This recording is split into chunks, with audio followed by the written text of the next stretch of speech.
ए नौकरी तू कितनी खूबसूरत होगी कि तुझे पाने को हर जवां दिल तरसता है। अखबार के मुद्दों के साथ सुबह होती है, इतिहास के पन्नों के साथ रात करता है। तुझी से इश्क और तेरी ही बात करता है। सर्दी में अलाव बनता है और गर्मी में बन पसीना बरसता है। ए नौकरी तू कितनी खूबसूरत होगी कि तुझे पाने को हर जवां दिल तरसता है। जय हिंद दोस्तों, मैं जय ओझा स्वागत करता हूं आपका राउस एकेडमी के ऑफिशियल यूट्यूब चैनल पे, जहां हम बात करेंगे आपके उस महबूबा की जिसके बारे में मैंने जस्ट अभी बात की है, यानी नौकरी। याद रख लेना, ये महबूबा चॉकलेट फूल वगैरह से नहीं पटने वाली है। इस महबूबा के लिए आपको मेहनत करने की जरूरत है, इस महबूबा को मेहनत से रिझाने की जरूरत है, और एक ना एक दिन यही महबूबा आपके दिल में आकर बस जाएगी, जिसका नाम है नौकरी। ठीक है बच्चे, तो चलिए शुरुआत करते हैं। पहला क्वेश्चन आपका क्या है देख लेते हैं। पहला क्वेश्चन आपका बच्चे, the Freedom Edge military exercise is conducted between which countries. यहां पे एक मिलिट्री एक्सरसाइज है फ्रीडम एज, इनमें से किन कंट्रीज के साथ कंडक्ट किया गया है। याद है कि सबसे पहले मैं आपको बताऊं कि मिलिट्री एक्सरसाइज कंडक्ट क्यों की जाती है और इसका रीजन क्या होता है। जब कंट्रीज क्या करती हैं, अपनी पावर को दिखाना चाहती है पूरी दुनिया को, तो मिलिट्री एक्सरसाइज करती हैं। अब दो लोग मिलके, दो कंट्रीज मिलके मिलिट्री एक्सरसाइज करेंगी तो ऑब्वियस सी बात है, डेफिनेटली वो अपने हथियारों को शो करेंगे, हथियार पूरी दुनिया देखेगी। दूसरा पॉइंट ये है कि युद्ध में जाने से पहले युद्ध की तैयारी हो जाती है भाई साहब इन सारे प्रैक्टिसेस से। तो यहां पे इसी तरीके के एक एक्सरसाइज है जिसको हम बोलते हैं फ्रीडम एज एक्सरसाइज। ठीक है बच्चे, क्या नाम है? Freedom Edge exercise. ठीक है, अब ये जो फ्रीडम एज एक्सरसाइज है ये किन किन के बीच में कंडक्ट किया जाता है, ये आपको बताना है। आपका answer India US Japan, US South Korea Japan, US Japan Philippines, India south Korea Australia. ठीक है बच्चे, तो यहां पे करेक्ट आंसर क्या आ जाएगा बच्चे? ठीक है, B, US South Korea and Japan. ठीक है, US South Korea and Japan. ठीक है, ये तीन कंट्रीज मिलके यहां पे क्या करती हैं? फ्रीडम एज एक्सरसाइज करती हैं कंडक्ट। ठीक है, अब देखिए अपना अपना रीजन है। साउथ कोरिया क्यों आता है साथ में? साउथ कोरिया को क्या पड़ी है? तो साउथ कोरिया नॉर्थ कोरिया की धमकियों से बहुत ज्यादा डरता है। ठीक है, नॉर्थ कोरिया उसको धमकी देता रहता है कि भाई हमारे पास बॉम्ब है, हमारे पास बैलिस्टिक मिसाइल है, यूं करो यूं फोड़ देंगे, तुम्हारा देश धज्जिया धज्जिया हो जाएगा। डेफिनेटली भाई साहब, तो यहाँ पे साउथ कोरिया को जरूरत पड़ रही है एक डेमोन्स्ट्रेशन करने की, मेरे पास भी हथियार है भाई साहब, मेरे से पंगे मत लो। ठीक है, हथियार तो छोड़ो, मेरे पास जापान है, मेरे पास यूएस है, देखो तभी तो ये लोग मेरे साथ एक्सरसाइज कर रहे हैं ना। ये सारी की सारी चीजें कौन दिखा रहा है? साउथ कोरिया दिखा रहा है। किसको दिखा रहा है? नॉर्थ कोरिया को दिखा रहा है। ठीक है बच्चे, इनफैक्ट जापान और साउथ कोरिया दोनों एक दूसरे के दोस्त नहीं हैं, लेकिन जब भी सुरक्षा की बात आती है, जब भी सिक्योरिटी की बात आती है, जब भी सेफ्टी की बात आती है, तो ये दोनों एक साथ आ जाते हैं, इसीलिए तो ये एक्सरसाइज परफॉर्म कर रहे हैं। ठीक है बच्चे, चलिए ये हो गया। और जापान यूएस क्यों कर रहे हैं भाई साहब? जापान और यूएस ने क्यों पार्टिसिपेट किया है यहां पे? क्योंकि इनको चाइना को काउंटर करना है। ठीक है, टू काउंटर चाइना। अब चाइना को क्यों काउंटर करना है भाई साहब? क्योंकि चाइना जो है ना आपका इंडो पैसिफिक रीजन में अपना दबदबा बढ़ा रहा है। ठीक है, इंडो पैसिफिक रीजन में, और जापान और यूएस नहीं चाहते कि इंडो पैसिफिक रीजन में चाइना का दबदबा बढ़े। ठीक है, तो ये जो एक्सरसाइज है ना, चाइना को इंडो पैसिफिक रीजन में काउंटर करने के लिए परफॉर्म की जा रही है, जिसका नाम है फ्रीडम एज। क्लियर पॉइंट बच्चे यहां पे। अब कहां पे की जा रही है यह सवाल आपसे पूछा जा सकता है। तो साउथ कोरिया के पास एक जगह का नाम है, साउथ कोरिया के पास एक जगह है, उस जगह का नाम क्या है? Jeju island. ठीक है, क्या नाम है? Jeju island, Jeju island.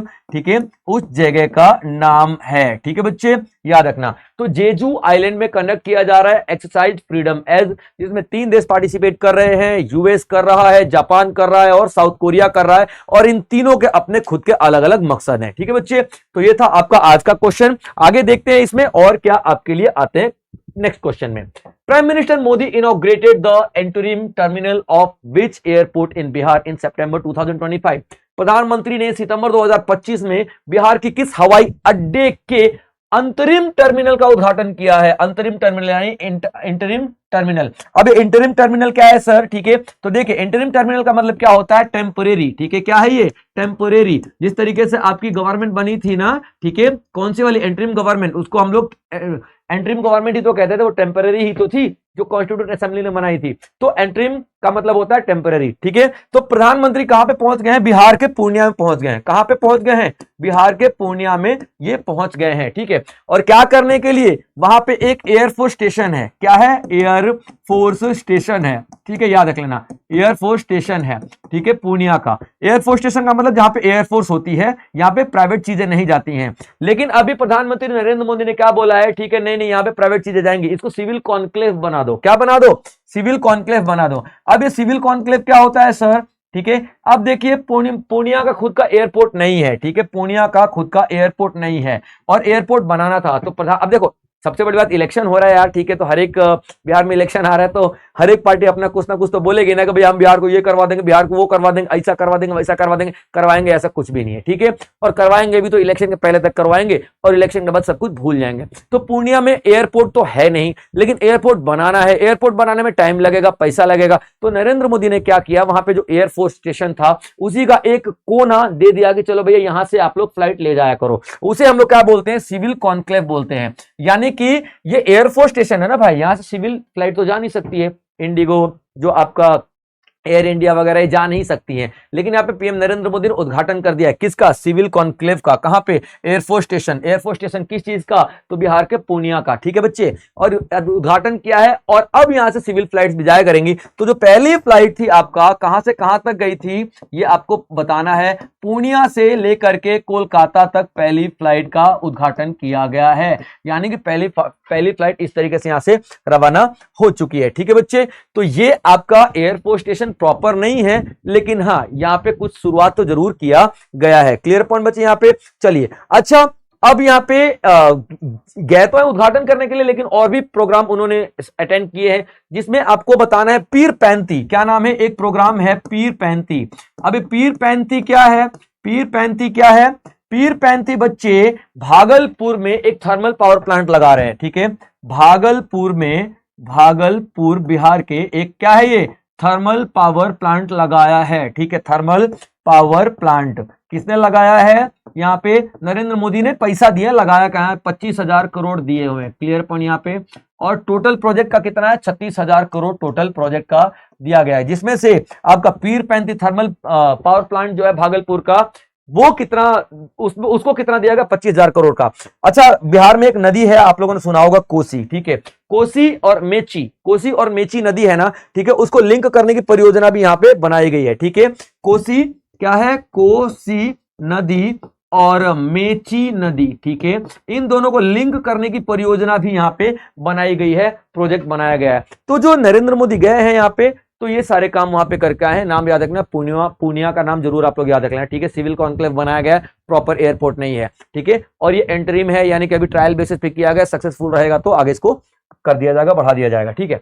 चलिए, which of the following is not the part of the RBI microsite feature? RBI का जो माइक्रोसाइट फीचर है ना, ठीक है, इसमें से क्या नहीं है? इसमें से क्या नहीं है, ठीक है, याद रखना। तो आरबीआई का माइक्रोसाइट फीचर है, माइक्रोसाइट फीचर है। अब माइक्रोसाइट फीचर का मतलब क्या है? जितने भी आपके पास करेंसी दिखेंगी ना, इंडियन करेंसीज दिखेंगी ना, इंडियन करेंसीज,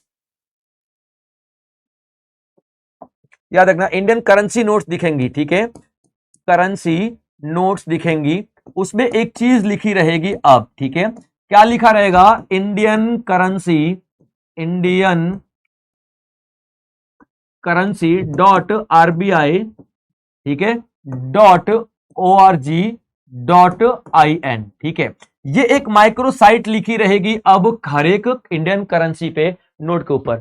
अब ये क्यों होगा? इसमें सारे के सारे फीचर्स दिए रहेंगे नोट के, ठीक है, इसमें करेंसी नोट के सारे फीचर्स दिए रहेंगे, ये बात याद रखना, ठीक है, सारे के सारे फीचर्स दिए रहेंगे, ठीक है बच्चे, यानी कि जितने भी गुण हैं जो हमारे करेंसी नोट्स में होते हैं वो सब कुछ, ठीक है। फॉर एग्जांपल कैसे पहचाने, ठीक है, टू आइडेंटिफाई, कैसे पहचाने हम लोग ओरिजिनल नोट को, ठीक है, टू आइडेंटिफाई ओरिजिनल नोट, हम लोग ओरिजिनल नोट को कैसे पहचाने, ठीक है, और फेक नोट्स, ठीक है, या फिर फेक करेंसी कैसे पहचाने भाई साहब, ठीक है, हमको पता होना चाहिए ना, ठीक है। तो यहाँ पे फेक नोट्स को कैसे पहचाने, ठीक है, आप लोग देखना कलर ट्रांजिशन होता है, जैसे हम नोट को ना थोड़ा ऐसे ऊपर नीचे करके देखते हैं ना, तो ठीक है, कलर चेंज होता दिखाई देता है ना, तो वो किस कलर में चेंज होता है और कितना चेंज होता है, ये सब कुछ आपको, जैसे कलर ट्रांजिशन भी आपको यहाँ पे दिखाई देगा, ठीक है, कलर ट्रांजिशन भी आपको दिखाई देने वाला है, ठीक है, यहाँ पे। उसके बाद डेट वेट सारी जितनी भी छोटी मोटी इंफॉर्मेशन है सब आपको इस वेबसाइट पे मिल जाएंगी, जिसका नाम क्या है, indiancurrency.rbi.org.in, ठीक है। सब कुछ यहाँ पे आपको दिखाई देगा, सब कुछ आपको यहाँ पे मिल जाएगा, ठीक है। किसमें मिल जाएगा, 3D प्रिंटिंग में मिल जाएगा, 3D प्रिंटिंग में मिल जाएगा, यानी कि आपको एक एक चीज जूम करके दिखाई जाएगी, एक एक चीज 3D में दिखाया जाएगा, एक एक तस्वीरें 3D में दिखाई जाएंगी, एक एक लैंग्वेज 3D में दिखाया जाएगा, छोटी से छोटी चीजें बनी रहती हैं उस पर सब कुछ 3D में दिखाया जाएगा, यानी उस करेंसी नोट को आप यहां पे जाके पहचान सकते हो। अब आपको 20 का नोट का पहचानना है तो आप जाओगे इस वेबसाइट पे, क्लिक करोगे, बहुत सारे नोट के डिनोमिनेशन रहेंगे, जैसे 10 हो गया, 20 हो गया, ठीक है, 50 हो गया, ठीक है। आपने क्या किया, आपको 20 का नोट का देखना, आपने इस पे टिक कर दिया तो 20 के नोट की सारी पहचान आपके सामने ऐसे ऐसे आ जाएगी, आप पहचान सकते हो कि 20 का नोट असली है कि नकली है, ठीक है। चलिए, अब आरबीआई नोट कौन प्रिंट करता है हमारे, of course RBI he print करता है, ठीक है। लेकिन याद रख लेना, सिक्के जितने भी सिक्के हैं और 1 रुपए का नोट, ये आरबीआई प्रिंट नहीं करता है, ये कौन करता है, मिनिस्ट्री ऑफ फाइनेंस प्रिंट करती है। ये इंपॉर्टेंट पॉइंट है जो आपको याद रखना चाहिए, ठीक है बच्चे। अब देखते हैं कि इंडियन करेंसी को प्रिंट कहां कहां पे किया जाता है आरबीआई के द्वारा। तो यहाँ पे 4 शहर का नाम आपको याद रखने हैं, जिसको हम लोग बोलते हैं MS महेंद्र सिंह धोनी के नाम से याद रखना, ठीक है बच्चे, ठीक है, महेंद्र सिंह धोनी के नाम से आप लोग याद रख लेना, ठीक है बच्चे। M for मैसूर, ठीक है, M for मैसूर, ठीक है, S for सेल्बोनी, दूसरा तीसरा आपका देवास हो गया और चौथा आपका नासिक हो गया, ठीक है बच्चे, चौथा आपका नासिक हो गया, ठीक है। महेंद्र सिंह धोनी एक छोटी सी ट्रिक है, इसके जरिए आप लोग याद रख सकते हो, ठीक है। मैसूर कर्नाटका, सेल्बोनी आपका बंगाल, देवास आपका मध्य प्रदेश एंड नासिक आपका महाराष्ट्र, ठीक है। तो ये पूरा क्वेश्चन था जो आपके सामने, ठीक है। चले अगला क्वेश्चन देखते हैं बच्चे। Who won ICC Women's Player of the Month for August 2025? 2025 में अगस्त महीने के लिए प्लेयर ऑफ द मंथ, अगस्त महीने के लिए किसको चुना है आईसीसी ने, ठीक है, यानी इंटरनेशनल क्रिकेट काउंसिल ने किसी को चुना है, ठीक है, इंटरनेशनल क्रिकेट काउंसिल, ठीक है, इंटरनेशनल क्रिकेट काउंसिल ने चुना है, ठीक है। अच्छा जल्दी से बताएं, इंटरनेशनल क्रिकेट काउंसिल जो है वो कब बनाई गई थी, ठीक है, जल्दी से बताएं, ठीक है। यहाँ पे ऑप्शन दे देता हूं, 1909, 1910, 1911, 1912, ठीक है, अब तो बता दोगे, हिंट मिल गया होगा, एक बार भी पढ़ा होगा तो, ठीक है। अब देखिए इंटरनेशनल क्रिकेट काउंसिल किस तरीके से चुनती है प्लेयर ऑफ द मंथ, ठीक है। इसकी जो कमिटी है, आईसीसी की जो कमिटी है जो सिलेक्शन करती है, ठीक है, उसमें जो मेंबर्स हैं, मेंबर्स कौन कौन से होते हैं, जो बड़े बड़े खिलाड़ी हो गए, बड़े बड़े अंपायर्स हो गए, बड़े बड़े क्रिकेट के ज्ञाता हो गए, जिनको बहुत ज्यादा नॉलेज है, वो सब इस कमिटी में शामिल होते हैं। ये वोटिंग करते हैं, क्या करते हैं, वोटिंग करते हैं किस प्लेयर को यहाँ पे खिलाया जाएगा, ठीक है, मतलब प्लेयर दिया जाएगा, ठीक है। तो इनका 90% का वेटेज होता है। उसके बाद आम पब्लिक जैसे कि हम लोग हैं, ठीक है, हम लोग भी वोट कर सकते हैं, जिनका वेटेज 10% का होता है। उसके बाद ये लोग 3 प्लेयर को सिलेक्ट करते हैं, ठीक है, 3 प्लेयर्स को सिलेक्ट करते हैं। उन 3 प्लेयर्स में से एक जो विनर निकलता है, जिसको हम लोग क्या बोलते हैं, player of the month. Clear point बच्चे यहाँ पे। तो यहाँ आप लोग देखना प्लेयर ऑफ द मंथ कौन है, ऑप्शंस में देखेंगे, ठीक है, आयरिस ज्विलिंग, मुनीबा अली, ओरला प्रेडेनगेस्ट और डेविस ओल्काना। तो करेक्ट आंसर है आपका बच्चे ओरला प्रेडेनगेस्ट, ठीक है, ये रही वो मोहतरमा, ठीक है, प्लेयर, और ये आयरलैंड की हैं, ठीक है, ये बात याद रखना आपको। क्लियर अपन बच्चे यहाँ पे। चलिए इतना ही था, इसमें ज्यादा जाने की जरूरत नहीं है, ठीक है, क्योंकि क्रिकेट के बारे में जो भी सवाल पूछेगा तो अवार्ड्स वगैरह के बारे में पूछता है, क्रिकेट का इतिहास, भूगोल, नागरिक शास्त्र के बारे में नहीं पूछेगा। चलिए आगे देखते हैं। The monkey Munda system is associated with which tribe community. अब देखिए मंकी मुंडा सिस्टम है, एक मंकी मुंडा सिस्टम है क्या, इसके बारे में जानते हैं, ठीक है। देखिए मंकी मुंडा सिस्टम में एक हो जनजाति है, कौन सी, हो जनजाति है, ठीक है, एक हो जनजाति है, यहाँ पे आपको दिखाई देगा हो जनजाति, हो ट्राइब, ठीक है बच्चे, कौन सी, हो ट्राइब है। अब ये क्या करती है, ये बहुत पुरानी ट्राइब है, बहुत ही पुरानी, इनका एक सिस्टम है, ठीक है, इनका एक सिस्टम है जिसको हम लोग क्या बोलते हैं, मुंडा, ठीक है, और एक मंकी, ठीक है, ये मंकी मुंडा सिस्टम इसे ही बोलते हैं। मुंडा का मतलब क्या होता है, ये मुंडा कौन होता है, हेड ऑफ द विलेज होता है, ठीक है, गांव का हेड होता है, गांव का हेड होता है, यानी कि हर एक गांव में एक हेड मिलेगा जो कि गांव के लोगों के डिस्प्यूट्स मिटाएगा, झगड़े सुलझाएगा, फैसला वगैरह करेगा, यानी कि छोटा मोटा कह लो को जज टाइप का डील करेगा, ठीक है। लेकिन और ये मनकी क्या होता है, मनकी head of the group of villages, यानी कई गांव का एक हेड होता है। जैसे कि 15 से 18 गांव का एक 15 से 18 विलेजेस हैं, ठीक है, उनके हेड को हम लोग क्या बोलते हैं यहाँ पे, मनकी बोलते हैं। ये एक गांव का हेड और ये 15 से 18 गांव का हेड बोलेंगे। क्लियर पॉइंट बच्चे यहाँ पे। तो अब यही लोग फैसला सुनाया करते थे किसी भी मुद्दे को लेकर के, किसी भी प्रॉब्लम को लेकर के, डिस्प्यूट को लेकर के, ठीक है। लेकिन अभी जो एक झारखंड में, अच्छा ये है कहां पे, ये होती कहां की है, ये जो ट्राइब है, ट्राइब के बारे में आपको जानने की जरूरत है, ठीक है। तो ये आपका झारखंड की ट्राइब है, ठीक है। कहां की? झारखंड की ट्राइब है, ये बात याद रखना, झारखंड की ट्राइब है और झारखंड के कोल्हन रीजन की ट्राइब है, ठीक है। कोल्हन रीजन की ट्राइब है झारखंड की, ये बात आप लोगों को याद रखना है, ठीक है। तो झारखंड के कोल्हन रीजन में कौन सी हो ट्राइब मानी जाती है, जिनमें एक सिस्टम था, ठीक है, मुंडा मन की सिस्टम था, जो कि मतलब जज टाइप का फैसला लेने का काम करते थे। अभी झारखंड के डीसी, ठीक है, सिंहभूम एक डिस्ट्रिक्ट है यहाँ पे झारखंड में, ठीक है। इसके डीसी ने कहा है कि ये क्या जज लगा रखा है, ऐसा कुछ नहीं है, ठीक है ना, हटाओ ये सारे के सारे सिस्टम को, हम नहीं मानते सब। आप लोगों को ना हमारे सिस्टम के साथ चलना पड़ेगा, आप लोगों को इंडियन सिस्टम के साथ चलना पड़ेगा, संविधान के हिसाब चलना पड़ेगा, ऐसा कुछ नहीं हो रहा, ठीक है। तो इसी के खिलाफ यहाँ पे अब क्या हो गया है, प्रोटेस्ट शुरू हो गया है। इन जनजातियों ने काफी ज्यादा प्रोटेस्ट शुरू कर दिया है और झारखंड में हंगामा करना शुरू कर दिया है, इस वजह से काफी ज्यादा न्यूज में अभी है, ठीक है बच्चे। चलिए आगे बढ़ते हैं, अगला सवाल देखते हैं। Which of the following INS ship is the driving support vessels with over 80% indigenous content? निम्नलिखित में से कौन सा आईएनएस जहाज 80% से ज्यादा स्वदेशी सामग्री वाला गोताखोरी जहाज पोत है, ठीक है। सबसे पहले देखते हैं आईएनएस का मतलब क्या होता है। आईएनएस का मतलब क्या होता है बच्चे, इंडियन नेवल शिप, ठीक है, इंडियन नेवल शिप, ठीक है, इंडियन नेवल शिप, ठीक है बच्चे, ये बात याद रखेगा, इंडियन नेवल शिप, ठीक है। आईएनएस का एक मतलब है, पहला पॉइंट, ठीक है। और इसमें से एक ऐसी शिप बनाई गई है हमारी, जिसका आपको नाम बताना है, INS Nistar, INS Arnala, INS Udaygiri, INS Vikrant, ठीक है, जो कि 80% इंडियन सामग्री से बनी है, 80% इंडिजिनस यानी इंडियन सामग्री से बनी है, ठीक है। ये आपको बताना है कौन सा। तो आईएनएस आपका निस्तार, आईएनएस निस्तार, आईएनएस निस्तार जो है, ठीक है, जुलाई में कमीशन की गई है, ठीक है, कमीशन इन जुलाई। इसका क्या मतलब होता है, कमीशन का पानी में उतारा गया है, ठीक है। जाओ भैया नेवी वाले के पास जाओ, हम आपको आज से नेवी के हवाले कर रहे हैं, आप बन गए हो, आपको काम संभालना है, ठीक है। इसको हम क्या बोलते हैं, आईएनएस निस्तार के नाम से हम लोग जानेंगे। क्लियर पॉइंट बच्चे यहाँ पे। कमीशन, तो सर ये जुलाई में कमीशन हुआ था, तो जुलाई के बाद अगस्त चला गया, सितंबर में, आप सितंबर में इसको पढ़ा रहे हो, ऐसी क्या बात है सर, बिल्कुल पढ़ा रहे बच्चे, ठीक है। इसका एक रीजन है कि ये जो हमारा आईएनएस है, ठीक है, ये एक विशेष प्रकार का आईएनएस है, ठीक है। एक विशेष प्रकार का आईएनएस का मतलब क्या होता है, एक रेस्क्यू आईएनएस है, रेस्क्यू आईएनएस, जिसको हम लोग क्या बोलते हैं, डीएसआरवी है ये, ठीक है। डीएसआरवी का मतलब क्या होता है, डीप सबमरीन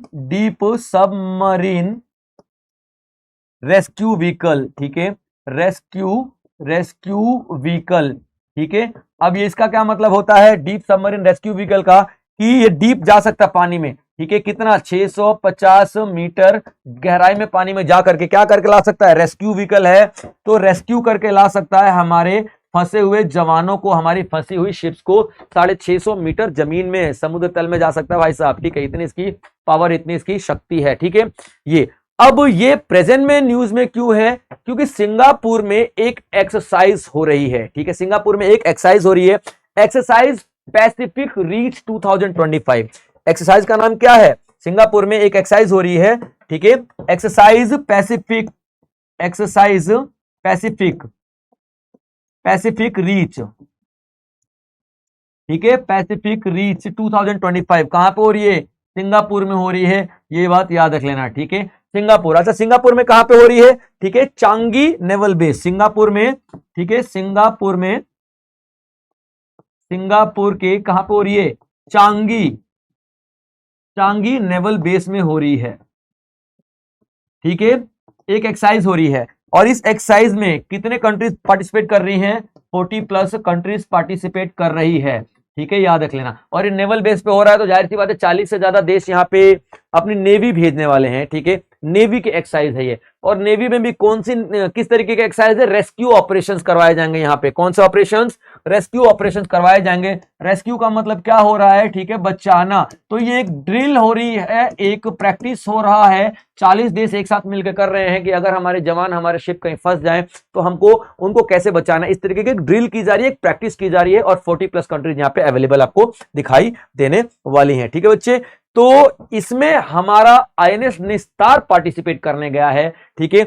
ये क्यों गया है पार्टिसिपेट करने, ये है ही डीएसआरवी। डीएसआरवी का मतलब क्या होता है, डीप सबमरीन रेस्क्यू व्हीकल, जो कि 650 मीटर जमीन के समंदर के अंदर जा करके भी हमारे जवानों को, हमारे लोगों को बचाकर ला सकता है, ठीक है। आगे देखते हैं, who won ICC men's player of the month for August. अब देखिए वो आपको फीमेल का था, ये आपका मेंस का है बच्चे, ठीक है। तो मैं ज्यादा कुछ इसमें नहीं बताऊंगा, ठीक है। इसमें मोहम्मद सिराज को चुना गया है, ठीक है। किसको चुना गया है, मोहम्मद सिराज को चुना गया है, ठीक है। याद रखना, मोहम्मद सिराज को चुना गया है। क्यों चुना गया है, क्या, प्लेयर ऑफ द मंथ, ठीक है, प्लेयर ऑफ द मंथ, ठीक है बच्चे, याद रखना, प्लेयर ऑफ द मंथ।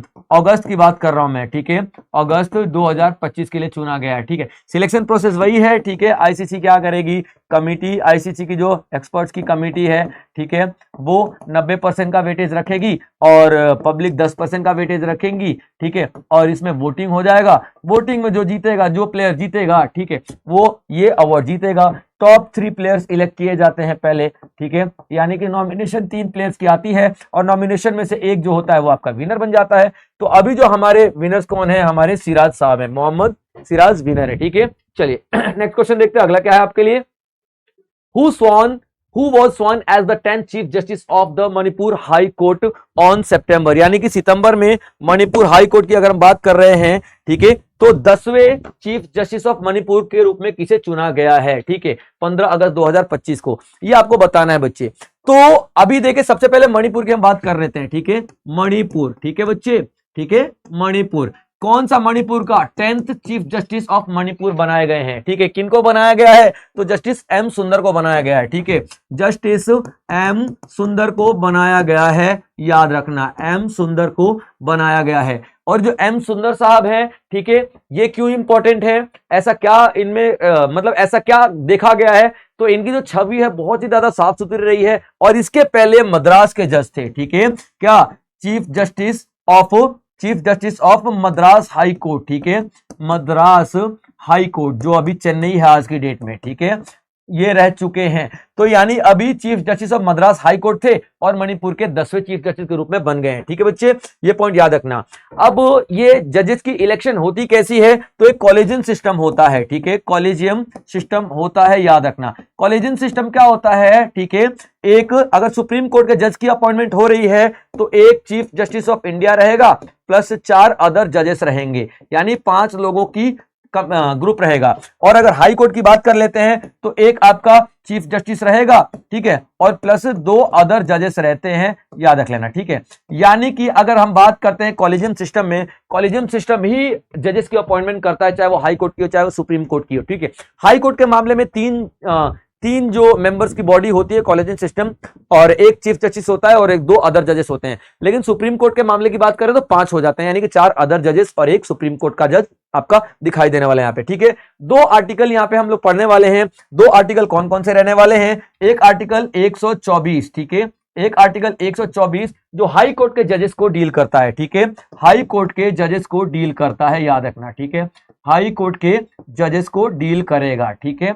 उसके बाद आपका आर्टिकल 217 जो होता है सुप्रीम कोर्ट के जजेस को डील करता है, यानी इनके अपॉइंटमेंट को डील करता है, ठीक है, याद रखना, सुप्रीम कोर्ट के अपॉइंटमेंट, ठीक है बच्चे, याद रखना। चलिए, ये तो था हमारे जनाब जस्टिस एम सुंदर के बारे में। बाकी ऑप्शंस के बारे में भी देख लेते हैं, बाकी ऑप्शंस हमारे क्या कह रहे हैं यहाँ पे, ठीक है। आचार्य देवव्रत की बात कर रहे हैं, तो आचार्य देवव्रत फिलहाल हैं कौन, तो आचार्य देवव्रत साहब जो है भाई साहब हमारे अब भी गुजरात के गवर्नर हैं। कौन है, गवर्नर ऑफ गुजरात, ठीक है, गवर्नर ऑफ गुजरात हैं। लेकिन ये तो भाई 2020 से ही हैं, ठीक है। अभी क्यों न्यूज में है, क्योंकि अभी इनको महाराष्ट्र का भी एडिशनल चार्ज दिया गया है, ठीक है, महाराष्ट्र के जो गवर्नर के रूप में इनको रखा गया है। अब महाराष्ट्र के गवर्नर का पद क्यों खाली हुआ, क्योंकि महाराष्ट्र के गवर्नर कौन थे, सीपी राधाकृष्णन। कौन थे, सीपी राधाकृष्णन थे, जो कि कौन बन गए हैं, ठीक है, कौन बन गए हैं यहाँ पे, हमारे वाइस प्रेसिडेंट बन गए हैं। ठीक है, वाइस प्रेसिडेंट बन गए हैं सीपी राधाकृष्णन। तो अब सीपी राधाकृष्णन वाइस प्रेसिडेंट बन गए हैं तो महाराष्ट्र के गवर्नर की कुर्सी खाली होगी। महाराष्ट्र के गवर्नर की कुर्सी खाली हो चुकी, तो यहां पे गवर्नर ऑफ गुजरात जो हमारे, ठीक है, आचार्य देवव्रत जी हैं, उन्हें एडिशनल चार्ज कर दिया गया है। याद रखिएगा, एक बंदा 2 या 3 राज्य का गवर्नर हो सकता है एट द सेम टाइम। ठीक है,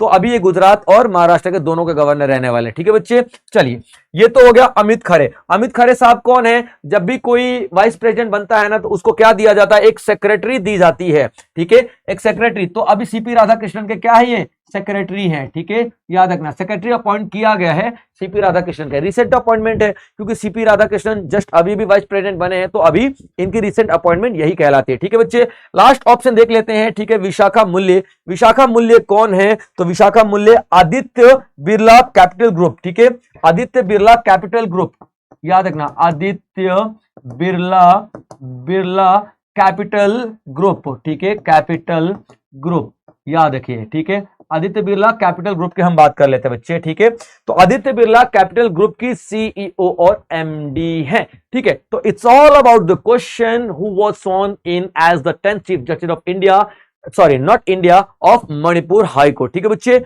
नाउ नेक्स्ट क्वेश्चन देखते हैं। अगला क्वेश्चन आपके लिए क्या है बच्चे, Which country appointed the world's first AI powered cabinet minister in 2025? ठीक है, बेहद प्यारा सवाल है ये कि देखिए, एक ऐसा देश है जिसका नाम है अल्बानिया। अल्बानिया ने क्या किया है, पहला, ठीक है, अल्बानिया ने क्या किया है, पहला दुनिया का पहला AI पावर्ड दुनिया का पहला AI पावर्ड कैबिनेट मंत्री, भाई साहब कैबिनेट मिनिस्टर अपॉइंट किया है। ठीक है, याद रख लेना, कैबिनेट मिनिस्टर अपॉइंट किया है। अब क्यों किया है, क्योंकि अल्बानिया क्या चाहता है, ठीक है, अल्बानिया क्या चाहता है कि वो भाई किस में शामिल हो जाए, यूरोपियन यूनियन में शामिल हो जाए। ठीक है, ये गया था, ठीक है, शामिल होने के लिए, लेकिन मना कर दिया गया इसको। तो इसने क्या टारगेट रखा है कि 2030 तक हमारे देश को करप्शन फ्री करना है। अब करप्शन फ्री क्यों करना है, क्योंकि यूरोपियन यूनियन ने इसको बोला है तुम्हारे देश में बहुत ज्यादा करप्शन है। ठीक है, पहले अपने करप्शन को खत्म करो, फिर हम पे आके जुड़ने की कोशिश करना। तो अल्बानिया ने कोशिश किया कि भाई 2030 तक जाकर के पूरी करप्शन को ये क्या कर देगा, खत्म कर देगा। ठीक है, उसके बाद ये यूरोपियन यूनियन में शामिल हो जाएगा। लेकिन अब करप्शन खत्म कैसे होगा, करप्शन तो करेंगे ही करेंगे, जहां पे इंसान होंगे करप्शन होगा, दिमाग है, रिश्ते हैं, नाते हैं, ठीक है, हमारी औलादे हैं, हमारी माँ बाप, भाई बहन, बीवी बच्चे सब है, सबके लिए छोड़ के जाना है भाई साहब। ठीक है, वो कमाएंगे थोड़ी, उनको तो हाथ नहीं है, पैर नहीं है, अंधे हैं, लंगड़े हैं, लूले हैं, हम ही को कमा के छोड़ के जाना है। ये हमारे यहाँ पे नेताओं की मेंटेलिटी है। तो भैया वो इंसानों की मेंटेलिटी है ना। अगर हम मशीन को ही, अगर हम एक रोबोट को ही, अगर हम AI पावर्ड को ही यहाँ पे कैबिनेट मंत्री बना दे तो करप्शन बिल्कुल खत्म हो जाएगा, ऐसा मानना था। क्लियर पॉइंट, यहाँ पे ऐसा मानना था वहां के पीएम का। तो पीएम कौन थे वहां के, एडी, कौन थे वहां पे, एडी रामा। ठीक है, एडी रामा। तो एडी रामा ने ये डिसीजन लिया है कि भैया क्यों ना इसे ही बना दिया जाए ताकि करप्शन मुक्त हो जाए हम लोग। याद रखिएगा, अब करप्शन मुक्त होने के लिए हमें मशीन का सहारा लेना पड़ रहा है। मशीन हमको सिखाएगा कि सरकार कैसे चलानी है, गवर्नेंस का मतलब क्या होता है, गवर्नमेंट को क्या क्या डिसीजन और कैसे कैसे डिसीजन लेने चाहिए। ठीक है, याद रखिएगा, बहुत इंपॉर्टेंट बात है भाई साहब। इतना फास्ट कैलकुलेशन है इसमें ना, 36,000, ठीक है, 36,600 प्लस डॉक्यूमेंट्स को इसने मिनटों में एनालाइज कर लिया। ठीक है, 1000 प्लस सर्विसेज इसने मिनटों में दे दी भाई साहब, मतलब इतनी फास्ट है। अरे यार मशीन है तो फास्ट होगी ना, ऑब्वियस सी बात है, इसमें सोचने वाली बात तो कुछ है ही नहीं। ठीक है, याद रखिएगा। ठीक है बच्चे, तो अभी अल्बानिया एक वो कंट्री है जिसने दुनिया का पहला AI कैबिनेट मंत्री को अपॉइंट किया है, और उसका मकसद देखिए कि यूरोपियन यूनियन में मुझे शामिल होना है। ठीक है बच्चे, चलिए आगे देखते हैं अगला सवाल क्या है। Which of the following was not highlighted at the 2025 CCC? तो देखिए इनमें से CCC में क्या शामिल नहीं किया गया था, आपको ये बताना है। ठीक है बच्चे, CCC का मतलब क्या है, यहां पे CCC का मतलब क्या है, याद रखना। ठीक है, combined conference, not conference, combined commanders conference. ठीक है, कंबाइंड कमांडर्स कॉन्फ्रेंस 2025। अब देखिए ये क्या है, ठीक है, 2025 ये क्या है। अब हमारी आर्मी, एयरफोर्स, नेवी, ठीक है, हमारी आर्मी है, ठीक है, आर्मी के जो चीफ हैं, एयरफोर्स के जो चीफ हैं, ठीक है, नेवी के जो चीफ हैं, नेवी के चीफ हैं, ठीक है, ठीक है। उसके बाद हमारे पीएम हैं, वो भी तो आएंगे, वो भी तो बेचारे हेड हैं, ठीक है, पीएम मोदी हैं, वो भी इस मीटिंग में आएंगे। उसके बाद आपके एनएसए अजीत डोवाल हैं, वो भी इस मीटिंग में आए हैं, ठीक है, अजीत डोवाल हैं। उसके बाद आपका सीडीएस अनिल चौहान है, सीडीएस नॉट सीडीएल, ठीक है, अनिल चौहान है। ये कौन है? ठीक है, ये लोग अलग अलग एजेंसियों के हेड हैं, आर्मी, एयरफोर्स, नेवी के चीफ हो गए, हमारा गवर्नमेंट का जो हेड है मोदी वो हो गए, एनएसए के हेड चीफ अजीत डोवाल हो गए, और हमारा आर्मी, एयरफोर्स, नेवी तीनों का combined CDS combined defence services के हेड अनिल चौहान हो गए। वो सब मिलेंगे यहां पे, इसीलिए इसको क्या बोला गया? कंबाइंड कमांडर्स कॉन्फ्रेंस, यानी कि एक ऐसी कॉन्फ्रेंस है जिसमें हर एक सेना, नौसेना, जो भी सेनाएं हैं, जो भी एजेंसी है, उनके हेड मिलने वाले हैं और क्या करने वाले हैं? भारत की फ्यूचर सिक्योरिटी पे वो बात करने वाले हैं। इसी वजह से उन्होंने क्या डिसाइड किया है, जो 2025 का साल है ना, इसे लोग क्या बोलेंगे? ईयर ऑफ रिफॉर्म्स, ठीक है। इसका थीम क्या रखा गया इस मीटिंग का, इस कॉन्फ्रेंस का क्या रखा गया थीम? Year of reforms. क्या? ईयर ऑफ रिफॉर्म्स, ठीक है, ईयर ऑफ रिफॉर्म्स रखा गया, जिसका मतलब क्या है? Transforming for future. क्या? ट्रांसफॉर्मिंग फॉर फ्यूचर, ठीक है बच्चे, ट्रांसफॉर्मिंग फॉर फ्यूचर, ये आप लोग ध्यान में रखना, ठीक है। ये तो थीम क्या है इसकी? सीसीसी 2025 की थीम क्या है? Year of reform, transformation for future. Clear point यहां पे। अब यहां पे एक ये लोग सिस्टम लॉन्च करने वाले हैं, इंटीग्रेटेड थिएटर सिस्टम, ठीक है बच्चे। क्या इस सिस्टम का नाम क्या है? इंटीग्रेटेड थिएटर सिस्टम, ठीक है। अब ये होता क्या है, ध्यान सुनेगा। इंटीग्रेटेड थिएटर सिस्टम, ठीक है, थिएटर सिस्टम। अब ये होता क्या है इंटीग्रेटेड थिएटर सिस्टम? याद रखिएगा, ठीक है। आपको एक चीज मिलेगी, जो जितने भी हमारे इंडिया आर्मी, नेवी, एयरफोर्स, इसके अलग अलग कमांड्स होती हैं, ठीक है। तो यहाँ पे आर्मी की जो कमांड है ना, ठीक है, वो 7 कमांड्स हैं आर्मी की, याद रख लेना, ठीक है। एयरफोर्स की भी 7 कमांड्स हैं, ये भी याद रख लेना, ठीक है। नेवी की कितनी कमांड्स मिलेंगी आपको? 3 कमांड्स हैं। लेकिन ये जितने भी कमांड्स हैं ना, ठीक है, इन सबके जो कमांडर्स हैं ना, वो अलग अलग डिसीजन लेते हैं। लेकिन ये जो सिस्टम लॉन्च किया गया है, इंटीग्रेटेड थिएटर सिस्टम, थिएटर का मतलब क्या होता है? जोन, ठीक है। थिएटर का मतलब क्या होता है? जोन या फिर रीजन, यानी उस जोन के जितने भी हेड हैं, जितने भी कमांडर्स हैं, वो सब क्या करेंगे? एक जगह इकट्ठे होंगे और उनका एक हेड बनाया जाएगा। वो हेड उस जोन के सारे कमांडर से मिलकर डिसीजन लेगा, ठीक है। यानी कि अलग अलग डिसीजन लेने की जरूरत नहीं है। आर्मी का कमांडर, एयरफोर्स का कमांडर और नेवी के कमांडर उस जोन में अलग अलग डिसीजन ले रहे हैं, अलग अलग तरीके से डील कर रहे हैं, नहीं, सब इकट्ठा मिलकर डिसीजन लो, डिसीजन फास्ट हो जाएगा। एक दो लोग सलाह देने वाले हो जाएंगे, तो 1 से भले 2, 2 से भले 4, 4 से भले 8 वाला कॉन्सेप्ट लागू हो जाएगा। यानी आपको क्या करना है, ठीक है, अच्छा डिसीजन लेना है भारत के फ्यूचर के लिए। तभी तो हमारा थीम है year for reform, transforming for future. भविष्य के लिए हम लोग अपने आप को ट्रांसफॉर्म कर रहे हैं, ठीक है बच्चे। तो ये पूरा सिस्टम आपके सामने है, ये पूरा सीसीसी से रिलेटेड आपको पॉइंट्स मैंने बता दिए, ठीक है बच्चे। चलिए अगला आता है, who became the India's first world champion in speed skating 2025, ठीक है। भारत का पहला वर्ल्ड चैंपियन कौन बना है स्पीड स्केटिंग 2025 में, ठीक है। तो सबसे पहले आप लोग देखेंगे करेक्ट आंसर क्या हो जाएगा? आनंद कुमार वेल कुमार है ये, ठीक है। आनंद कुमार वेल कुमार, ठीक है बच्चे, आनंद कुमार वेल कुमार, ठीक है बच्चे, याद रखेगा। अब ये क्या है? ये फर्स्ट पहले ऐसे भारतीय बन गए जिन्होंने स्पीड स्केटिंग में चैंपियनशिप जीती है।